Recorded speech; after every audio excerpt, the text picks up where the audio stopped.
Greetings, this is Paul the Pope from paulthepope.com. Today's topic, Revelation, Philadelphia, Key of David. Scripture references out of Revelation 3, verse 7, and to the angel of the church in Philadelphia write, the words of the Holy One, the true one, who has the key of David, who opens and no one will shut, who shuts and no one opens. And we are looking at Philadelphia in western Turkey. We'll zoom in on this. Give everybody a little context.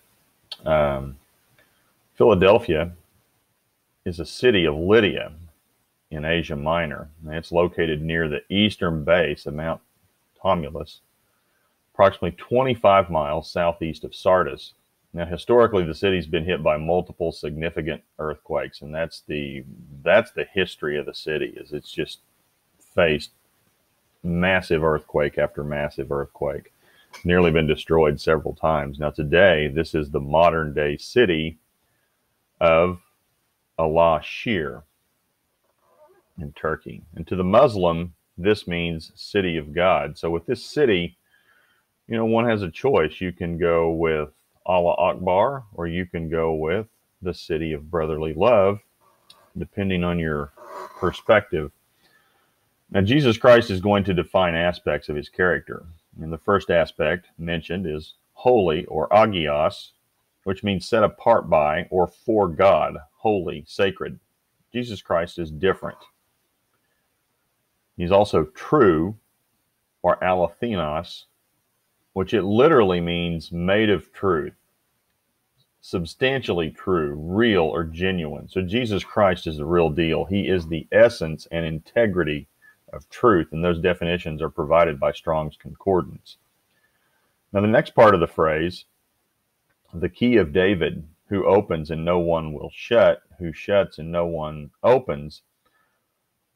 The remainder of the verse, you know, we just covered, is a reference to Isaiah 22, verse 22, and I will place on his shoulder the key of the house of David. He shall open and none shall shut, and he shall shut and none shall open.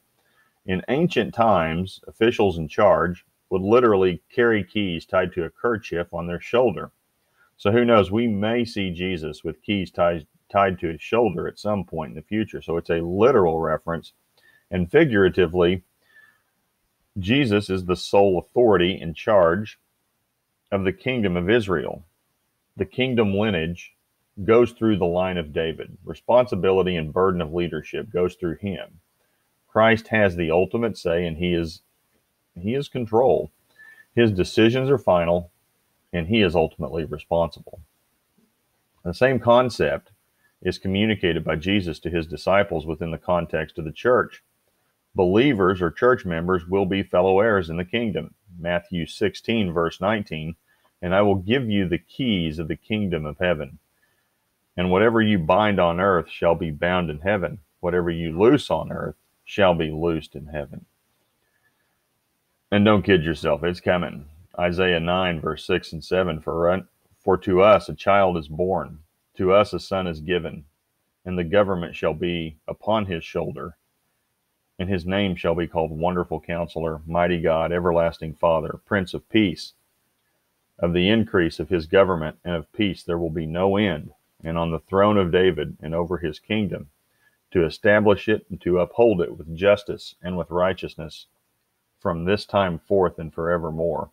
The zeal of the Lord of hosts will do this. So, you know, we're coming up on the sixth church of the seven in Revelation, and that is the Church of Philadelphia. So if you're interested in this topic, please feel free to check out paulthepope.com. Key category is under Revelation.